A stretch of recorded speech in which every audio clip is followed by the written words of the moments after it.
అందరికీ నమస్కారం. మీరు వింటున్నారు podcast series Anubhav, heritage group మరియు national institute of social defence, ministry of social justice and empowerment, government of India మరియు media for community foundation New Delhi తరపున చేయబడిన సంయుక్త చొరవ. శ్రీ ఆలోక్ వర్మతో కలిసి డాక్టర్ ఆర్ శ్రీధర్ పొందించిన ప్రాజెక్ట్ కోఆర్డినేటర్ సతీష్ నాగరాజీ మరియు జాహిద్ ఫారూఖీ. వైద్యులు, ఆసుపత్రులు, వృద్ధాశ్రమాలు మరియు కార్యాచరణ కేంద్రాలు న్యాయపరమైన మార్గదర్శకత్వం, భావోద్వేగ మద్దతు మరియు వృద్ధులను దుర్వినియోగం మరియు వృద్ధులను రక్షించడం వంటి వాటి సంబంధించిన సమాచారం కోసం మీరు సీనియర్ సిటిజన్స్ కోసం జాతీయ toll free helpline number 14567 toll free number మీకోసం మరోసారి 14567ను సంప్రదించండి. ఈ ప్రోగ్రాంను మీకు అందిస్తున్న వారు హెరిటేజ్ ఫౌండేషన్, హైదరాబాద్.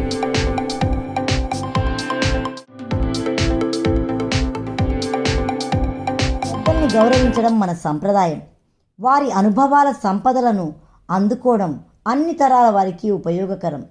తరతరాల అనుభవాలను కాచి వడబోసి కమ్మటి మాటలతో సూటిగా ఘాటుగా మన నడవడికకి న్యాయం చేసే మాటలే సామెతలు.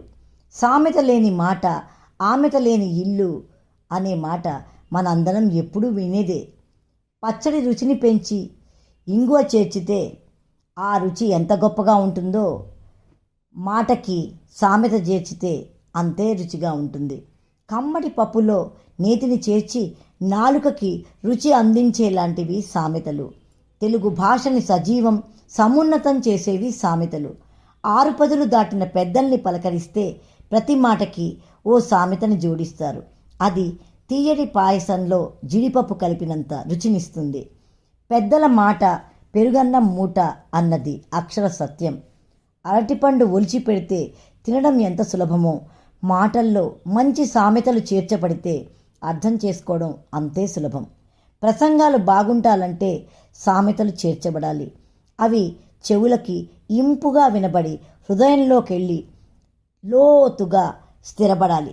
లేకపోతే ప్రతి ప్రసంగం ఉప్పులేని పప్పులా చప్పగా ఉంటుంది. కొన్ని అత్యుత్తమమైన పెద్దల సామెతలను మీకు అందిస్తున్నాను. అడ్డాల నాడు బిడ్డలు కానీ గడ్డాల నాడు కాదు. అత్తలేని కోడలు ఉత్తమురాలు, కోడల్లేని అత్త గుణవంతురాలు. అన్నం పెట్టేవాడు దగ్గరుండాలి, దండం పెట్టేవాడు దూరంగా ఉన్నా పర్వాలేదు. ఈ మరక ఆ మరక అడ్డుగోడకి, ఆ మాట ఈ మాట పెద్ద కోడలికి. ఆలి బెల్లం, తల్లి అల్లం. మా తాతలు నేతులు తాగారు, మా మూతులు వాసన చూడండి. పుడుతూ పుత్రులు, పెరుగుతూ శత్రువులు. దినదిన గండం, 100 ఏళ్ల ఆయుష్. ఇంత బతుకు బతికి ఇంటెనక చచ్చినట్టు. శ్వాస ఉండే వరకు ఆశ ఉంటుంది. సరిగంగ స్నానానికి వెళ్తే ముసలి మొగుడు ఎలా ఉన్నాడో అని చూసేలోగా మొసలి ఎత్తుకెళ్ళినట్టు.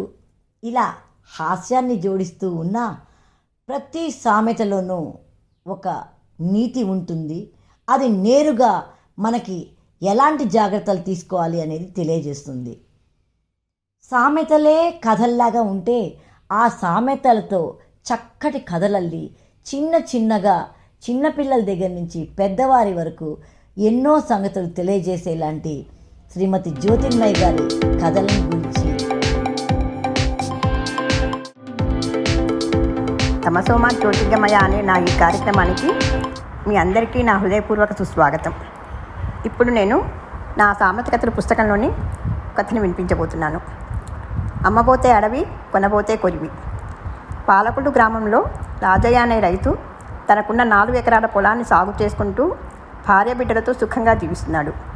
ఒక రోజున భార్య అతడితో, మనదేమో 3 గదుల ఇల్లు, పిల్లలు పెద్దవాళ్ళైతే ఇది చాలదు, వ్యవసాయం ఎన్నాళ్ళు చేసినా ఎదుగు పొదుగు ఉండదు, మనం పట్నం వెళదాం, అక్కడ పెద్ద ఇల్లు కొనుక్కుందాం, వ్యాపారం చేసి బోలెడు డబ్బు గడిద్దాం, డబ్బుంటే అక్కడ సరదాలకు షికాలకు లోటుండదు అని చెప్పింది.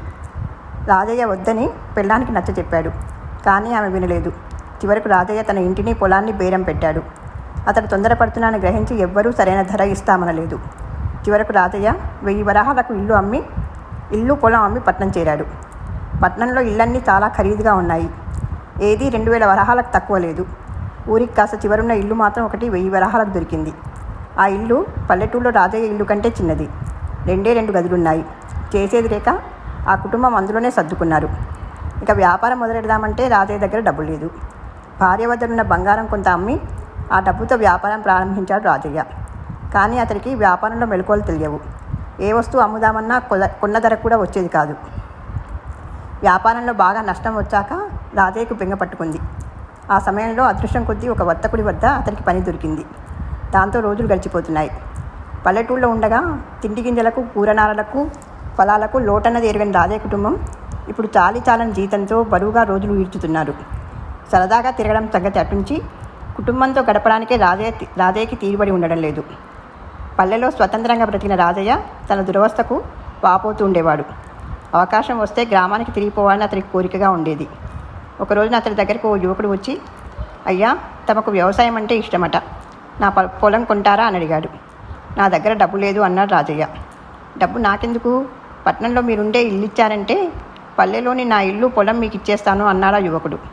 నాకు ఇష్టమే, నువ్వే బాగా ఆలోచించుకో అన్నాడు రాజయ్య. ఆలోచించడానికి ఏముంది, నా భార్యకు పల్లె అంటే ఇష్టం లేదు, పట్నంలో తప్ప పల్లెలో ఉండనంటుంది, అదంటే నాకు ఇష్టం, తప్పుతుందా అన్నాడు ఆ యువకుడు. అలాగని ఒక ఇంటిని పొలాన్ని కలిపి చిన్న ఇంటి కోసం అమ్మేసుకుంటావా అన్నాడు రాజయ్య. తమకు తెలియనిదేముంది, అమ్మపోతే అడవి, కొనబోతే కొరివి, అనుభవించేది నేను కదా అన్నాడు ఆ యువకుడు. ఆ విషయం ముందే తనకు అనుభవమైంది కాబట్టి వెతుక్కుంటూ వచ్చిన ఈ అవకాశాన్ని వదులుకోకూడదు అనుకున్నాడు రాజయ్య. ఈ విషయం వింటూనే అతని భార్య కూడా సంతోషంతో ఈగందేసినంత పని చేసింది. ఆ తర్వాత నుంచి రాజయ్య ఎప్పుడూ అనవసరంగా తొందరపడి అమ్మకాలు చేయలేదు. అతని పిల్లలు కూడా పెద్దవాళ్ళై తండ్రిలాగే పల్లెలోని స్థిరపడి కలకాలం సుఖంగా జీవించారు.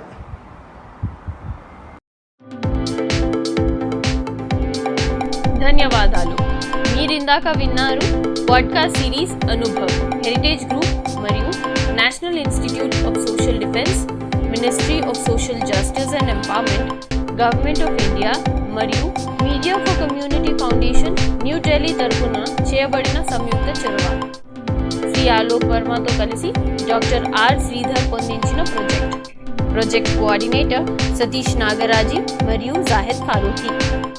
వైద్యులు, ఆసుపత్రులు, వృద్ధాశ్రమాలు మరియు కార్యాచరణ కేంద్రాలు న్యాయపరమైన మార్గదర్శకత్వం, భావోద్వేగ మద్దతు మరియు వృద్ధులను దుర్వినియోగం మరియు వృద్ధులను రక్షించడం వంటి వాటి సంబంధించిన సమాచారం కోసం మీరు సీనియర్ సిటిజన్స్ కోసం జాతీయ toll free helpline number 14567 helpline number మీకోసం మరోసారి 14567ను సంప్రదించండి.